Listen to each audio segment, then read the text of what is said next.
Chamber. It's a pleasure to welcome all of you here on this chilly Monday morning, sunny and beautiful, but chilly, for a really important discussion about a vision for Montgomery County. And we're very excited about that. But before I say anything else, I do want to introduce the chairman of our board of directors, Lowell Yoder of M&T Bank, so that Lowell can wave and say good morning. Good morning, everyone. So thank you very much, Mr. Chairman, for joining us. And we also have our chair of this committee, Gus Bauman. Say good morning, Gus. Good morning. Or wave so people can see you. And do we have our co-chair on? I can't see, Trish. I'm not sure if we do. Yep, Bob's on. Hello, Bob Elliott, where are you? I'm here. Good morning, Bob. Morning, Gigi. Can you say good morning? I'm sorry. Can you guys hear me or not? Yes, now we can. Thank you. Okay. Yeah, good morning. Good morning. Thank you for being with us. Of course, and great attendance. We are thrilled to have this presentation. Casey Anderson, who's head of Park and Planning, is presenting. You make a very important presentation this morning. And Tricia, I want you to give us the run of show and take it from here, because I think we've got Casey's all teed up. I see him. Khalid's all teed up.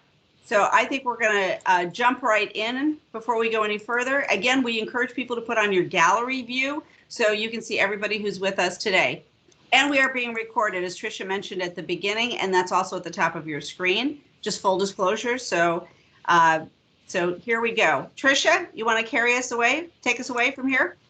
I'll actually we'll go back to our times that we were sitting in the chamber offices, and I'll actually let Gus and Bob give us some remarks that they want to kick us off. And then we can go ahead and get started. And then what's going to happen is Khalid is going to share his screen. He has a great presentation put together. And I'm told that Casey and Gwen and he are going to, in addition to a number of other great staff that we have on the call, are going to kind of lead the discussion. And feel free to ask questions throughout. And again, this is being recorded so we can send it to the participants. If you don't want to hurry and take notes, you can kind of just listen and then go back and watch it again. But thank you all for being here this morning. This is Gus Bauman, and as Gigi and Tricia said, I do chair the Infrastructure Land Use Committee for the County Chamber, and I do want to thank Casey Anderson, the chair of the Planning Board of Park and Planning Commission, and Gwen Wright, the Planning Director, Khalid, and the others who are here from Park and Planning, who Casey and Gwen will introduce as they do their presentation.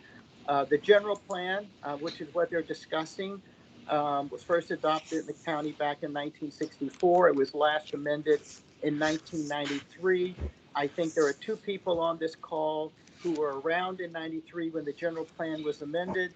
One was Gwen Wright. I think Gwen was on staff, and Gwen will correct me if I'm wrong, as she always has, who was on staff back in the 1993 period. I was there as well. I had the role that Casey Anderson has today. So this effort that they have been undergoing and taking to the council now is a major effort. This is the general plan for the entire county. And I'll turn this over to Bob Elliott for any comment, and then it'll go right to Casey. Thank you. Well, thanks, Gus, and thanks everybody for joining us. Again, I'll sort of echo Gus's sentiments to Casey, Gwen, and Khalid for thanking them for being here. One thing I think that would be important, Trish, I don't know, did we send out the latest link or draft to the Thrive plan? I don't know if we've done that, but if not, we should make sure that we do send that out to the group. And I would just ask, Casey, Gwen, and Khalid, if you would, sort of at the beginning, at the onset, before you kind of dive into the presentation, give our membership an opportunity to sort of run through the schedule, because I know that this is a process that probably is still 9+ months from kind of finishing. And I think it's important for our group and our members to sort of understand the opportunities to interact with you all along the way. Because I think that there are opportunities for not just the public presentations, but provide comments. And many of our members, some are development oriented, some are not. And I think that just so that they have an opportunity to understand when there's an important opportunity for them to interact with, whether it's planning, the board, or staff. So that'd be the only thing I would really kind of encourage you to kind of give our membership sort of the lay of the land, because this is not the last conversation on this, but it's an important sort of primer for everything that's going forward. So with that, thank you all again for being here. Casey, it's over to you now. Thank you. Thank you. I think Khalid's going to fire up the presentation. While he's sharing his screen, I'll just say that I always like it when I'm on the receiving end of this kind of presentation to just have the presenters get to the point so you can really get into the substance and then hopefully have time for questions. So we'll probably go through this a little quickly. And so feel free to interrupt us if we're skipping over something that you're not familiar with, but we want to try to get through it so there will be plenty of time for discussion. And I don't see Khalid. I see Khalid's desktop, but not his presentation. So we'll work on that. Yeah, I'm bringing it up. I think the internet is a little slow this morning. Yeah, while he's doing that, we have a slide at the end about the schedule, as was mentioned by Gus a second ago. I think the first point after this that you need to think about is the chamber, I would assume, would want to weigh in formally with the public hearing, which is on November 19th. So it's important to sign up not only for the chamber in their official capacity, but any of your members that want to provide individualized input. That would be the obvious time to do it, and that's coming up in just a few weeks. Can you all see the presentation? Yes. Yes. Okay. So I wanted to say hi. It's Gwen Wright. I'm here also, and I think Casey and I are going to sort of tag team on this presentation. And as he mentioned, I think we're going to go through it very quickly. So if we could go to the next slide, please. We're going to give you an introduction, why we need to grow differently, our sort of rationale, how we are envisioning accommodating growth through infill and redevelopment. We really want to emphasize that we believe redevelopment is the currency to pay for improvements that are going to allow Montgomery County to thrive, and then get into some specific ideas that are recommendations in the document. Next. So I wanted to just start off by, quickly saying, we still have a lot of, I think, confusion about what a general plan is. People keep wanting to get into some of the nitty-gritty details, and we appreciate getting into nitty-gritty details. We are, as I like to say, we're doing a lot of projects right now where we're both, running and chewing gum at the same time. You all are probably following the SFP and some of our other projects which are implementing ideas, but the general plan is a chance to step back. These quotes are actually from the 1964 plan, and it really helps explain that it's a dynamic instrument rather than a finished product. Its goals and patterns are firm, but the details are going to evolve and develop through future projects that we do. And it develops our overall policies for development, but then we follow up with detailed master plans, changes to the zoning code, legislation, things that support those goals of the general plan. So, we're walking a fine line here where a lot of people are interested in detail, but we're trying to continue to stay at the 30,000 foot level, which is what's appropriate for a general plan. Next. I don't know if Casey, you want to weigh in on this or start with this slide?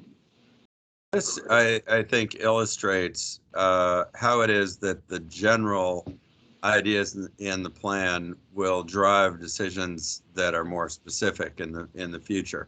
What you see on the left was the original concept for the growth of the county in the 1964 plan, and what you see is there was what became the 270 corridor. At that time, I think it was called E70. There was supposed to be a corridor along I-95 just east of the Prince George's County line. There was one that's not shown in that image out Route 50 in Prince George's County towards Anne Arundel. And so it was like a hub and spoke concept for development. In 1993, the I-95 corridor was effectively read out of the plan. So you can see that image in the middle shows 270 corridor is supposed to be where there's a lot of growth happening along with the urban ring in blue near Washington, D.C. But the the outlying areas are all supposed to be either agricultural or sort of suburban wedges with, cul-de-sac subdivisions. And I-95 along with Route 29 was sort of read out of the plan by people that just didn't want to see a lot of development or growth on the east side of the county. And I think we've been dealing with the consequences to this day. What you see in the image to the right is effectively like a heat map that shows where the reality of development actually has occurred. And you see that despite efforts to read the East County out, there has been a significant amount of development, particularly that area around White Oak, with the FDA replacing the Naval Surface Weapons Center and Adventist Hospital more recently locating there. You also see something that wasn't anticipated in 1964, which was the eastern leg of the Red Line has made the area along the Georgia Avenue corridor as well as Connecticut Avenue, at least up to north of Randolph Road, has become a place with relatively intensive development. So part of the task of rewriting this general plan is to update the geographic scope of where we would like to see growth occur, and also recognize where it is a fact, a reality on the ground, and use that in order to move forward. So when people make a bunch of arguments about how we can't have any more growth in White Oak because of traffic, it's very important to be able to point back to the general plan and say, listen, this is the 29 corridor is really important and has been recognized as a place that's appropriate for development to occur, and we need to accommodate that. That is not to say that the general plan is going to change zoning in that part of the county, but it's the stone tablets that are effectively become the basic documents from which everything else follows. Next slide. And you can see what this looked like. This is really more of just what I was explaining about the East County having been read out of the plan by the anti-growth civics and politicians of the last couple generations ago. But that has not ultimately changed the fact that there is a need and desire for East County. Next slide. And I'll turn it over back to Gwen on this one.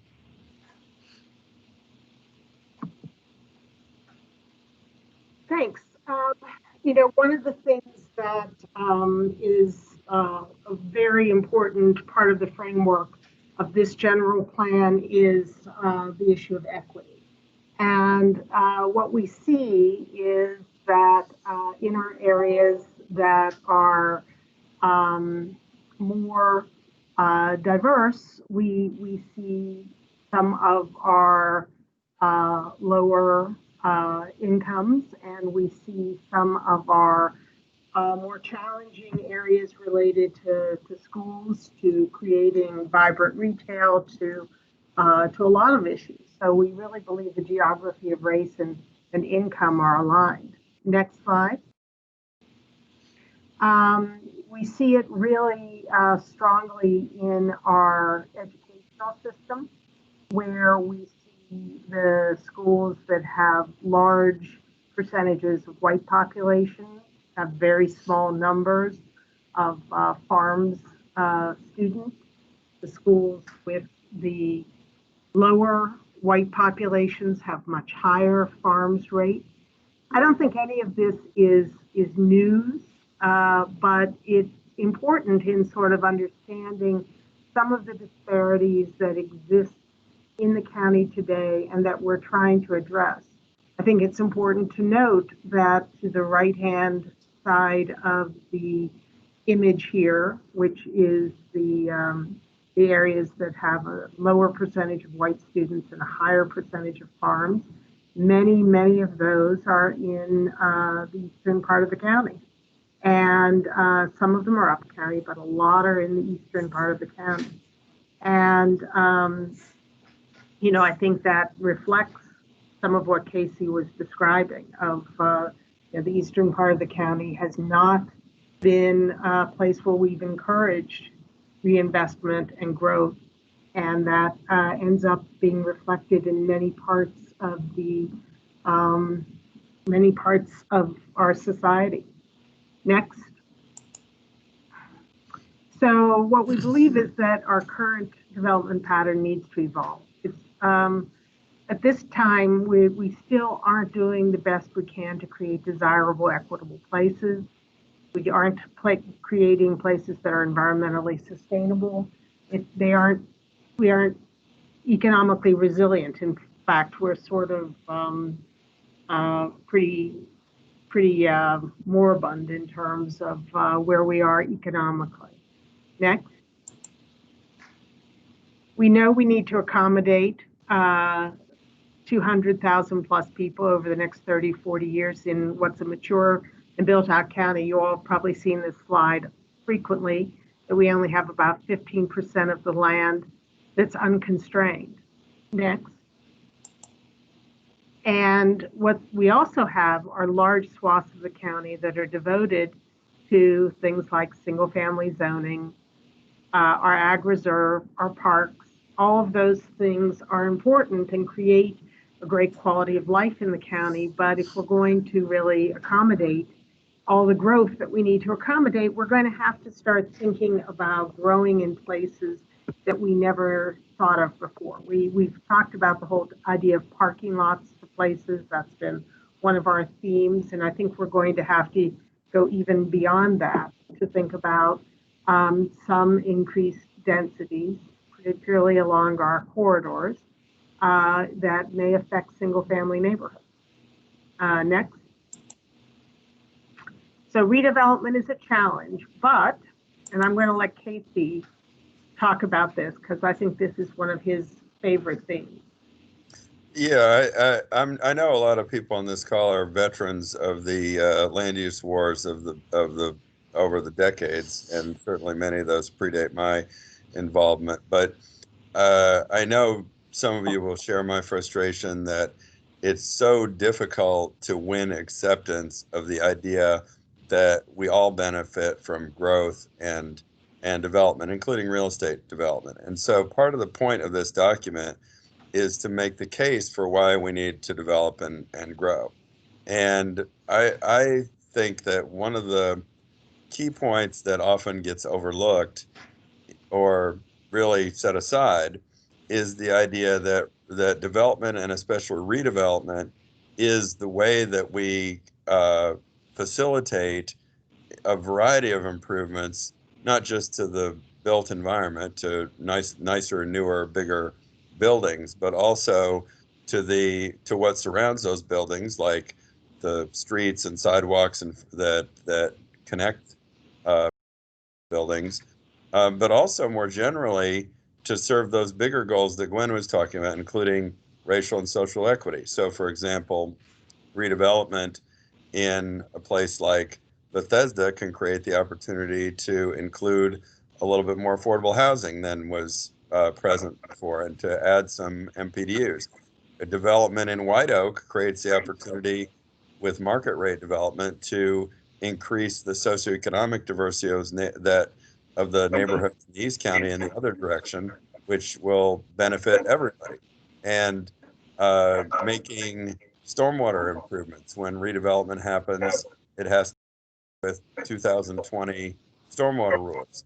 So these are examples of how growth and development serve not just to make us economically prosperous and stronger, but also to make progress on some of the other goals that most people don't really associate with growth and economic development, like racial and social equity and environmental sustainability.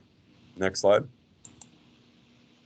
So you can see this concretely in the parking lot to places idea that Gwen was talking about, where you are trying to move from things like what you see on the left to what you see on the right.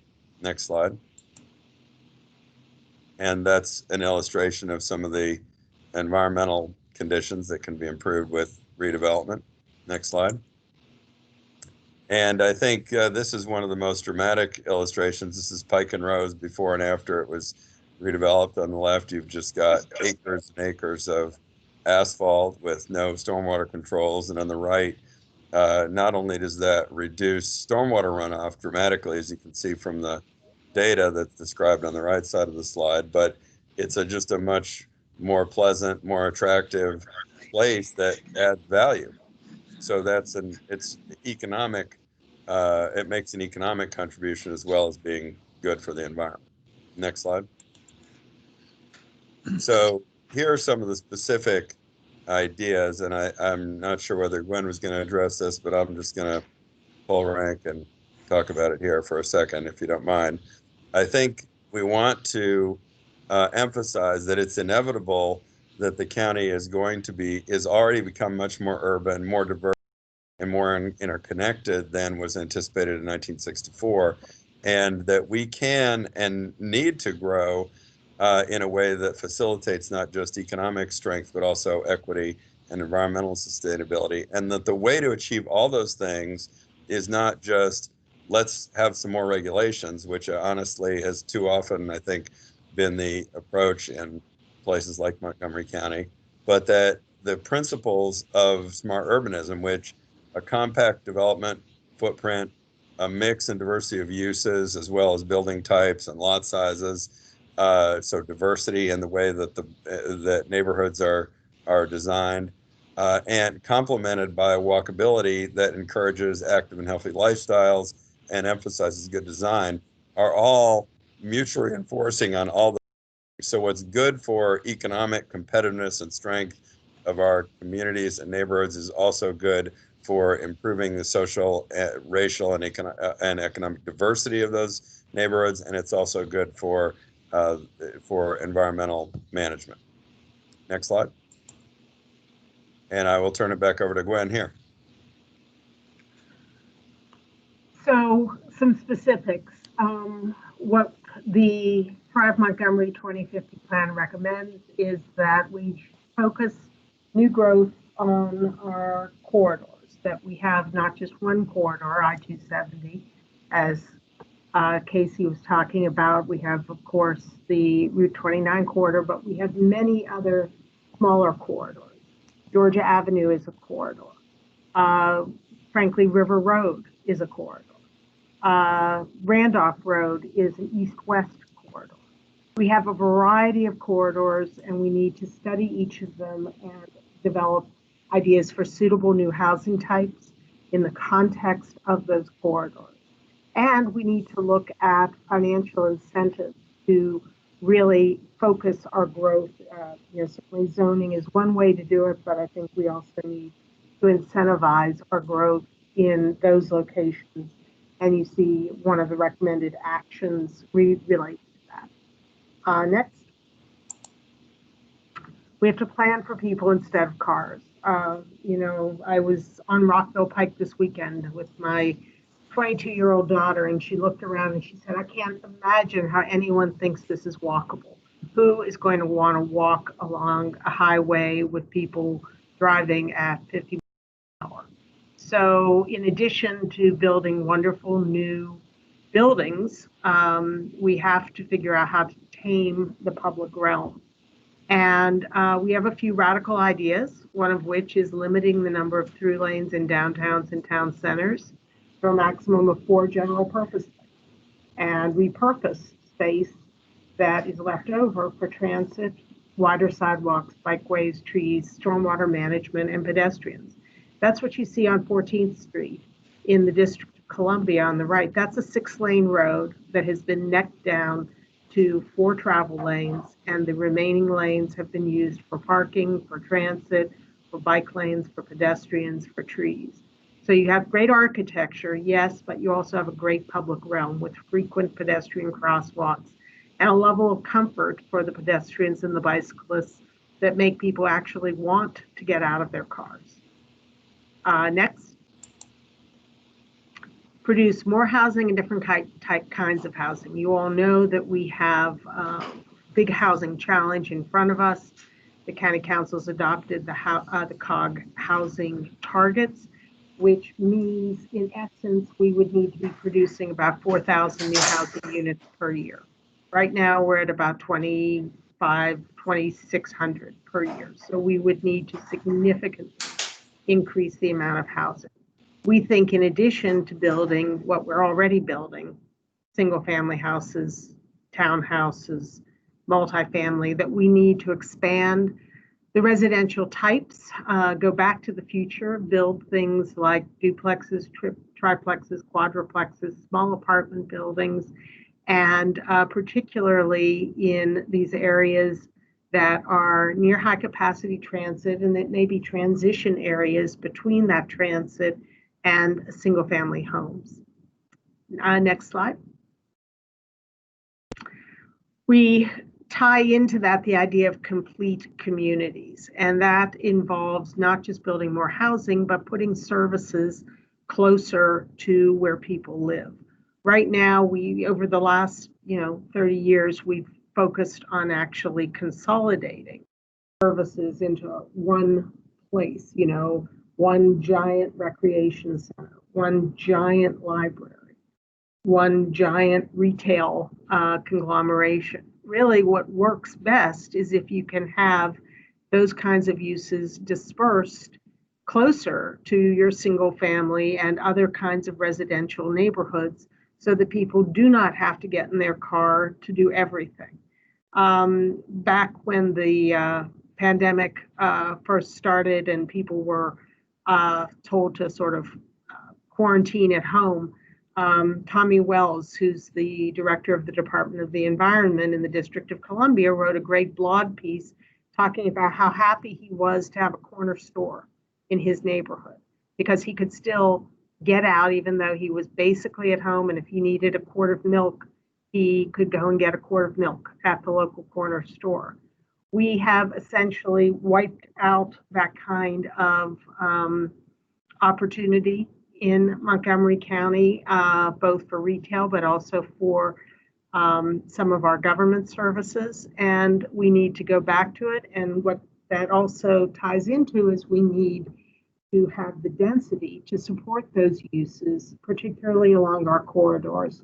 We're not talking about dropping in a 7-Eleven in the middle of every single family neighborhood. What we're talking about is densifying our corridors with housing, but also along those corridors, having some of these different uses so that people who live in the more dense area along the corridor, but people who live in the single family neighborhoods adjacent can walk to the corridor, can get some of the services that they need. Next. Again, the other part of this is community facilities.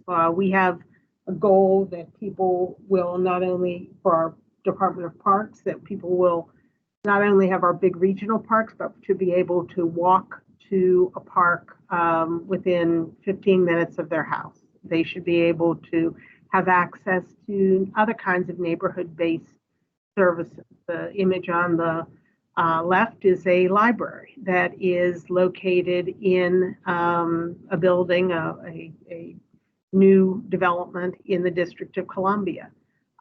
We don't have to only build one giant, big glossy new library or rec center or even school. We can have those scattered more throughout our neighborhood. Next.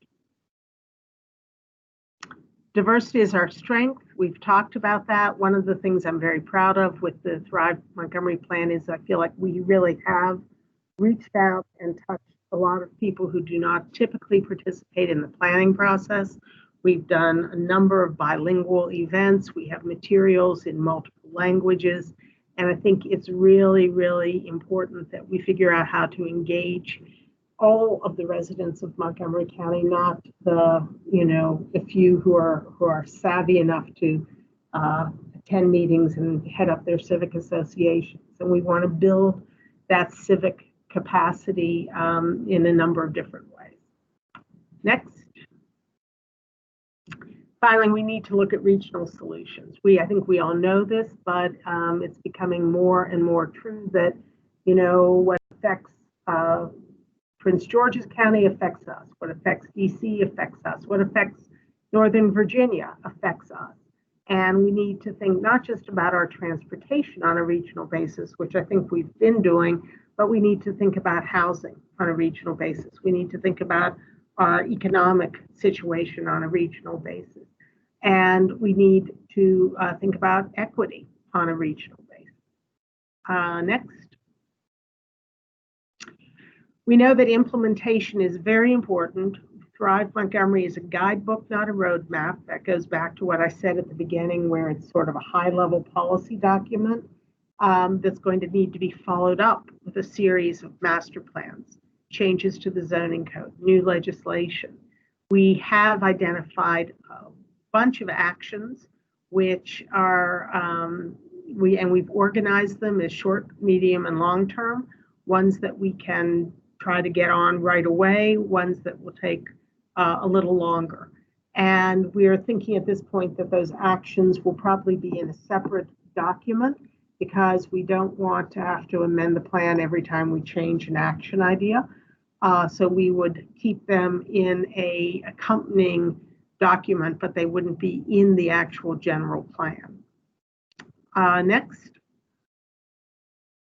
So Casey may want to address this. One of the things we've been hearing a lot is, delay, delay, delay. COVID-19 means that we should delay. Do you want to talk about that, Casey? Yeah, I think that there are business people as well as people in the civic community who have expressed the view that maybe we should just put the whole thing off. And I think that would be an enormous mistake. First, because I think that the economic problems that have certainly been exacerbated as a result of the pandemic really predated it. And I think that the pandemic may have made them a lot worse, but I think they highlight really the need to focus on our economic competitiveness.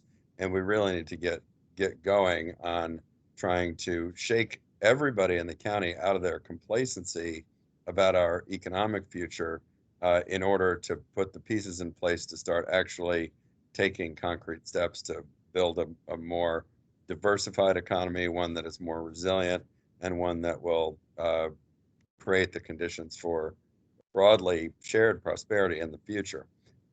Also, a lot of people have said, well, COVID could change everything in terms of travel behavior and where people want to live. I think the early data suggests that the impact on urban versus suburban versus some other type of living is actually less dramatic than you might think. But in any event, the plan is, if the plan is any good, it will be able to be adjusted over time. It won't be so specific that it makes any assumptions about exactly how people will want to live or what the future will hold, but still be a meaningful guide to help us point us in the right direction.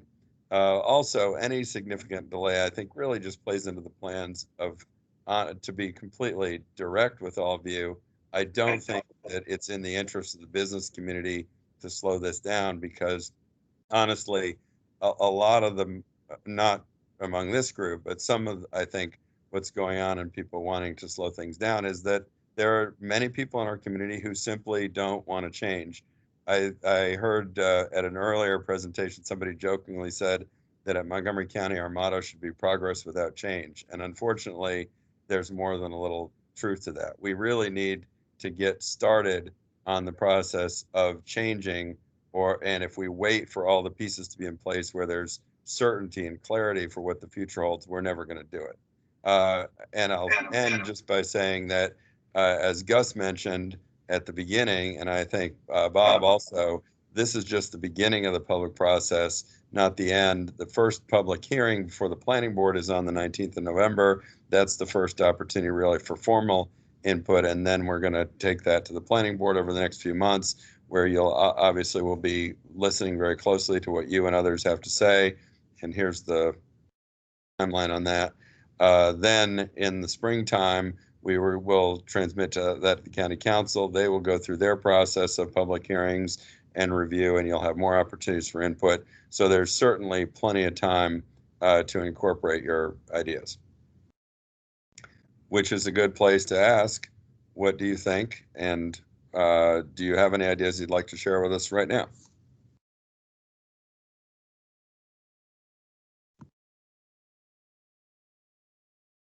So Khalid, if we could take off the sharing and then we can kind of see everyone and have a discussion, I think that would be great.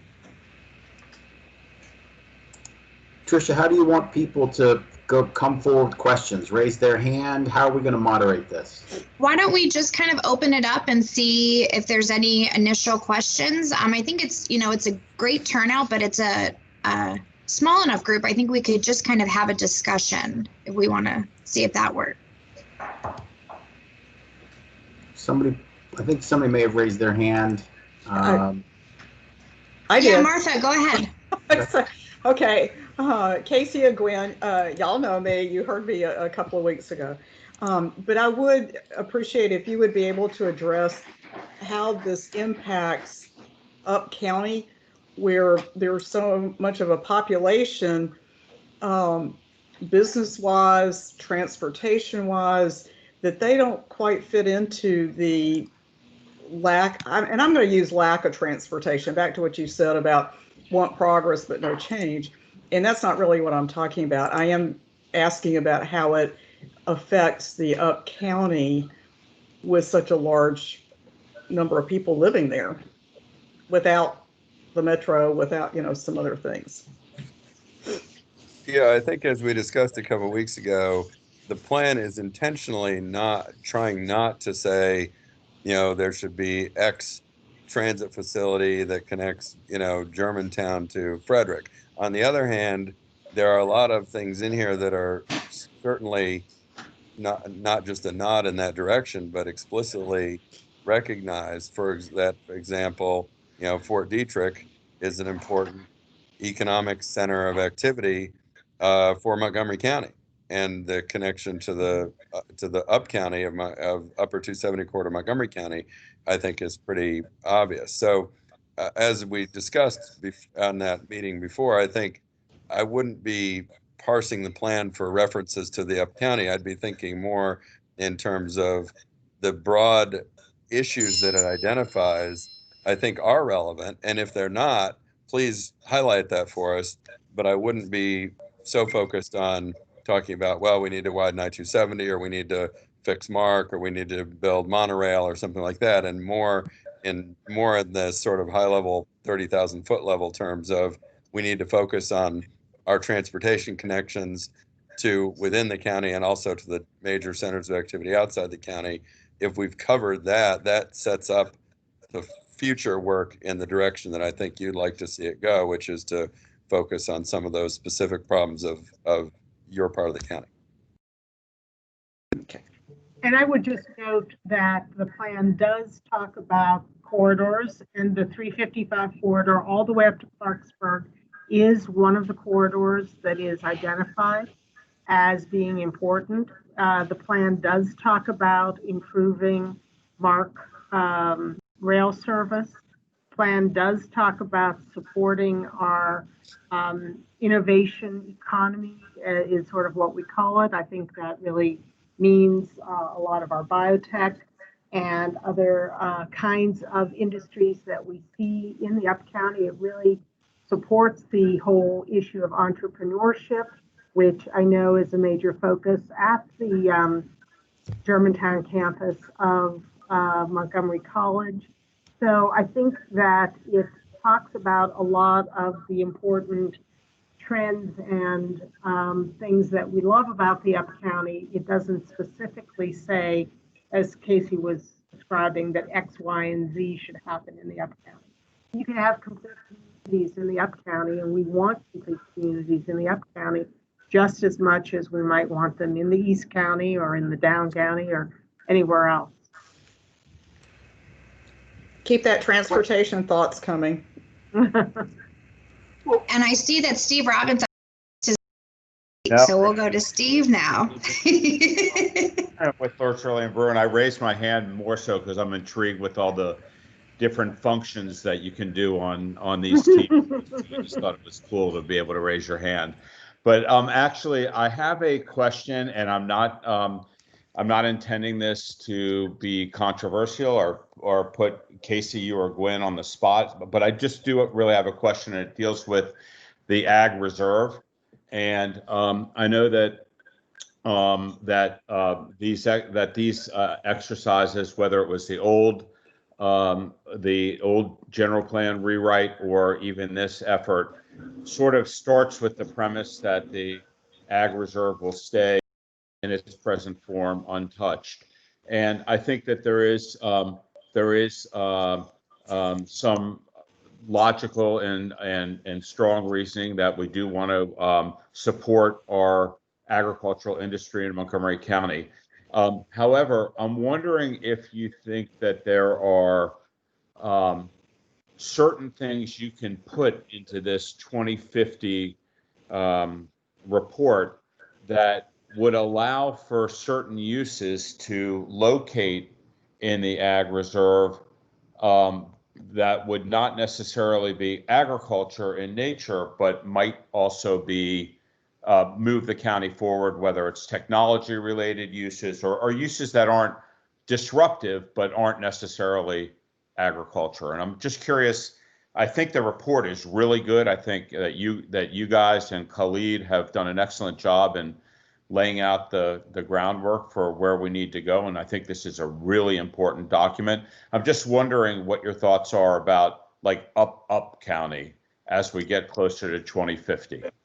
Yeah, I'll just go out on a limb and say that I agree, for example, that the Ag Reserve should accommodate solar farms on a much more so than is true under the current regulatory regime. That got a lot of pushback, both from the defenders of the Ag Reserve, who want to preserve the sort of rural character of the area, and also, honestly, from some of the farmers who are concerned that that would consume productive farmland. But I think that while on the one hand, I consider myself a pretty strong defender of the Ag Reserve and its not only importance for agriculture, the environment, and economic activity, but also to keep the compact form of development that gives us the ability to create communities that have more energy and vitality everywhere else in the county. I don't think it would be good to allow development to spread out. We don't have a lot of developable land available, but we do have ample room to grow if we concentrate that growth along the corridors, as Gwen had said. And not only is there room there, it's desirable to do that because the kind of communities that we can build around the corridors are going to be more economically vibrant and attractive, not to mention environmentally sustainable, by virtue of the fact that they're not all spread out and dispersed, and the energy is like the butter that's spread too thinly across the toast. But I do think, to answer your question, there are some uses that can and should be accommodated in the Ag Reserve other than agriculture as narrowly defined, because it's important to preserve the economic viability of farming, and also for the Ag Reserve to serve the entire county, not just the people who happen to live in the Ag Reserve or even the people who work the land in the Ag Reserve. We can never lose sight of that fact. The Ag Reserve is supposed to be an asset for all of us, not just the people who live and work there. And I think this recent debate over solar farms is a good example. I see our co-chair Bob has a question. Bob, did you want to go ahead? Yeah, it's part comment, part question, and I guess it kind of builds a little bit on what Martha was just touching on, and maybe to a certain extent Steve.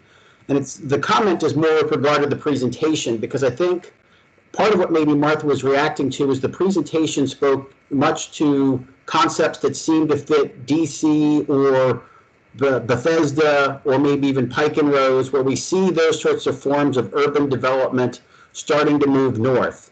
And in those areas where it's more concentrated or there's been infill and turnover, those concepts are pretty easy to start grasping, how we've seen probably over the last 15 years or so, those pieces move forward. And when we look back at the charts I think Casey started with, from 64 to plus or minus 2000 to now, and you saw those sort of, I think there was a blue zone that was inside the Beltway and a purple zone that was kind of going up the 270 corridor. Casey, you kind of spoke to the fact that what we didn't anticipate was that sort of blue growth up into sort of Silver Spring and maybe eastern part of the county. the purple side, and again, this is my observation as a landowner in the upper part of the county, the purple zone really did start to grow between, say, the Beltway up to about 370, but you haven't quite seen the growth of that upper part of 270 yet. And so I think what we need to make sure is in the plan is that, and you talk about more broadly, transportation initiatives, et cetera, but the kind of initiatives that are going to be important in the up part of the county are going to look different than they are in the southern part of the county. And this is obviously one of the challenges of the document more broadly. But I think the presentation, as a result of focusing on these sort of more urban concepts, didn't address the kind of things that should be happening in the upper part of the county are part of your plan. They're just not sort of written in or maybe not presented. And I did that was my observation. So, a thought for that's when Casey Khalid. Yeah, no, that's very helpful. And, again, I just would reiterate, complete communities can be up county too. When we did the Clarksburg Master Plan, that was the whole premise of the Clarksburg Master Plan, was to create these little communities that were going to be complete communities, that were going to have transportation, which has not happened, that we're going to have retail, which in large part has not happened, that we're going to have civic buildings. There's a library plan for the Clarksburg Town Center. I think that the whole, this idea of complete communities is honestly not a new idea. We just haven't implemented it very well in a number of places. We're trying to in Germantown. Germantown is a community of nearly 100,000 people. I mean, that is it's a city. And the downtown part of Germantown is trying to create that idea of a complete community with a library and a rec center, a performing arts center, and entertainment, as well as retail and housing nearby that's walkable. I think that there is actually some success stories in the Up County, and we want to build on those.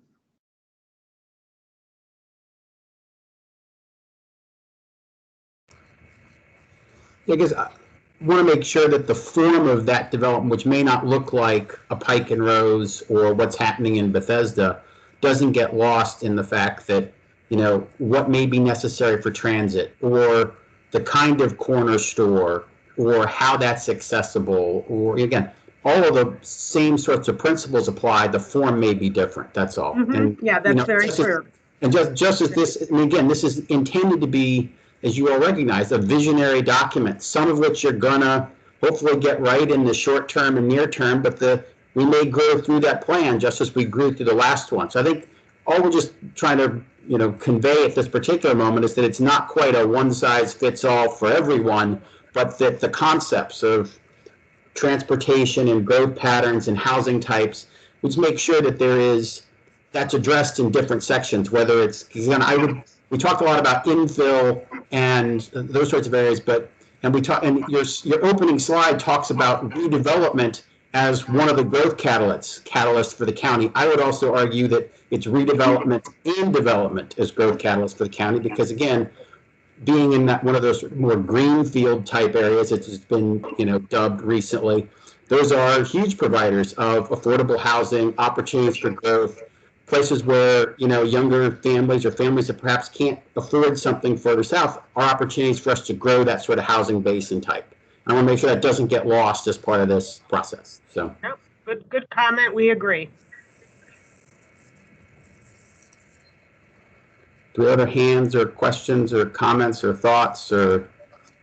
Lowell, did I see an actual hand versus an electronic hand? I'm sorry, I'm looking for the buttons here, but just a question. I understand the vision that we're trying to create here.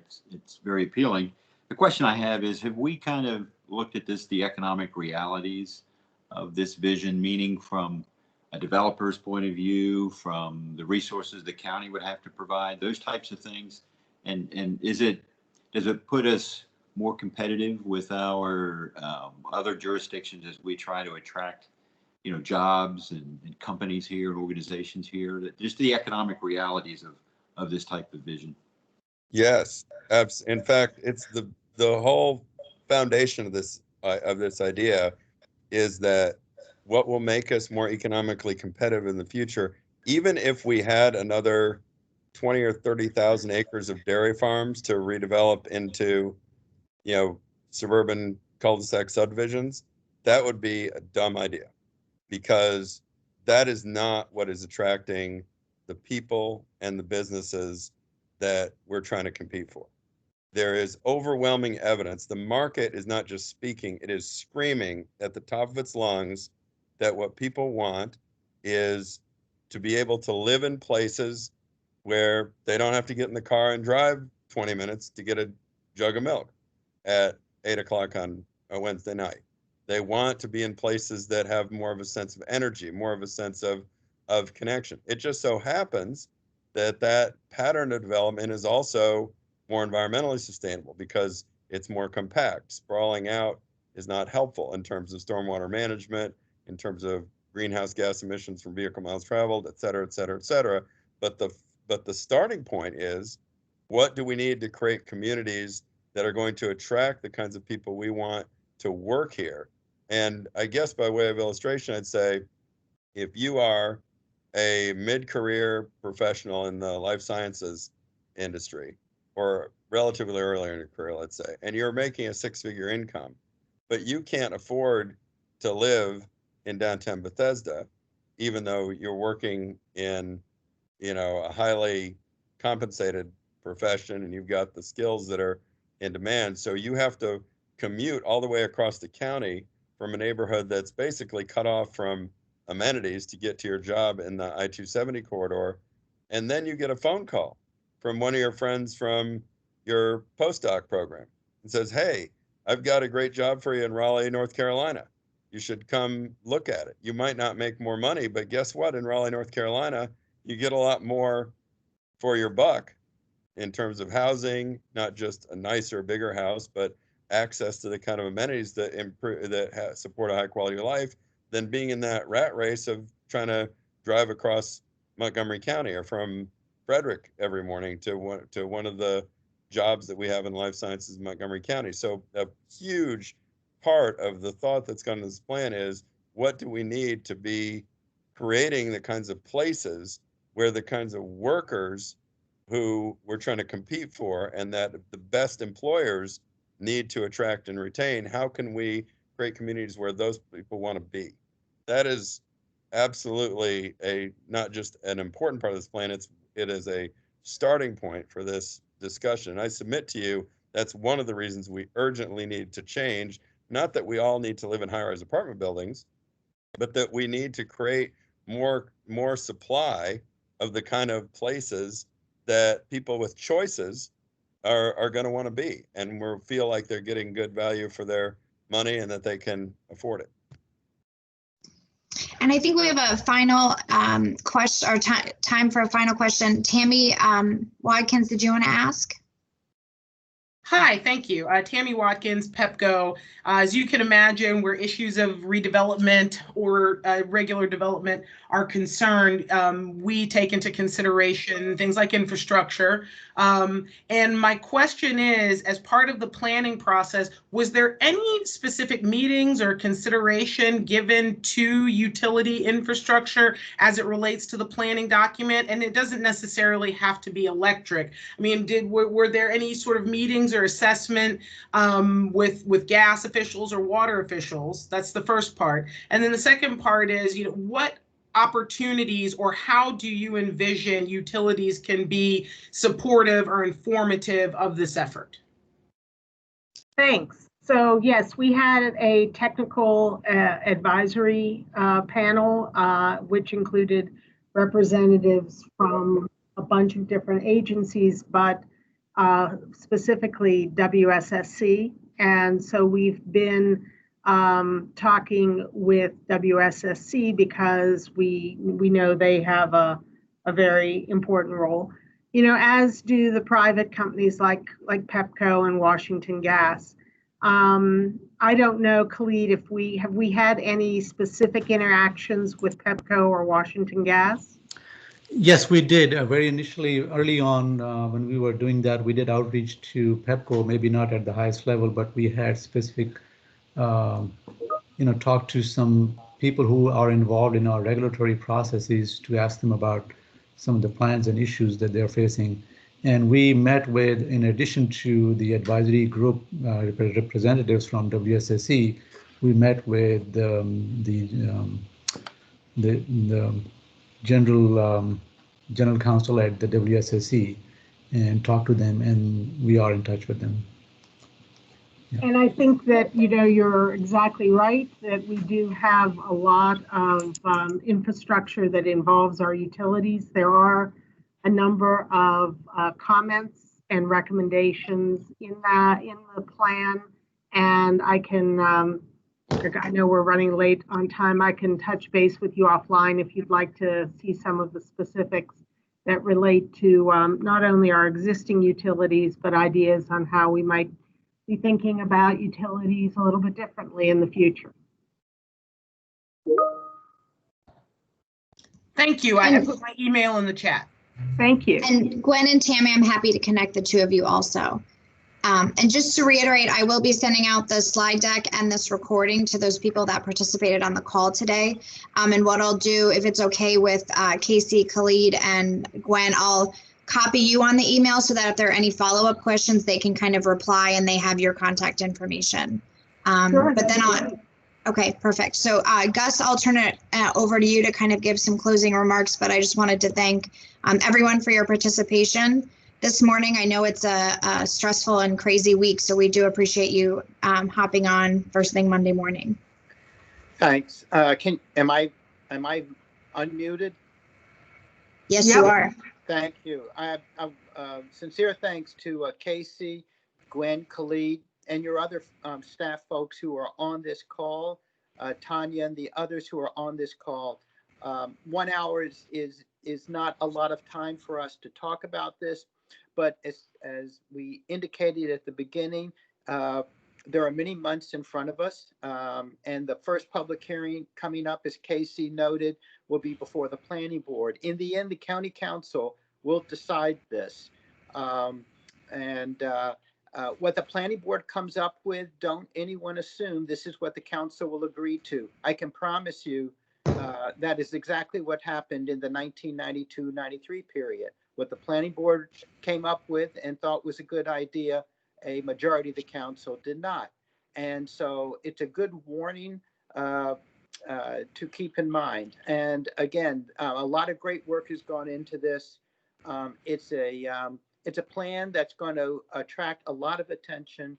It's going to be a big target for a lot of groups that Casey alluded to. But I want to reiterate one thing that the chairman said, which is this plan should not be delayed. There are always voices who have 1,000 reasons why a plan or an effort or an initiative should be delayed. It is very common in Montgomery County. That would be a huge mistake, as Casey explained. So if we learned anything today, it's that we want to keep this on track, moving ahead. And I want to thank everybody for any closing comments. I also want to turn this over to Bob Elliott, as well as to Gigi Godwin. Bob, anything you wanted to close with? No, just probably a quick word of thanks again to, Casey, Gwen, Khalid, the county staff. Again, we know that this is an iterative process. We appreciate the opportunity to be before you today. We know that there are going to be many more opportunities to continue this dialogue, not just with you, but with the council. So thank you again for all the hard work. Thank you for joining us on a Monday morning. And I'll turn to Gigi. Gigi actually got kicked off of her internet, so we will. What Gigi would have said, she would have thrown her arms up, done a virtual hug of everybody, then would have kissed everybody on both cheeks, and would have said thank you 4 times. So that I think I can speak for everyone that is exactly what Gigi would have done. With a final kiss. Yes. And someday, hopefully, we'll all be gathered together again, certainly by early to mid next year, so that we can have these meetings not virtually, but all together. So thank you to everyone. We appreciate it. Thank you. Thank you. Thank you very much. Thanks. Thanks. Trisha,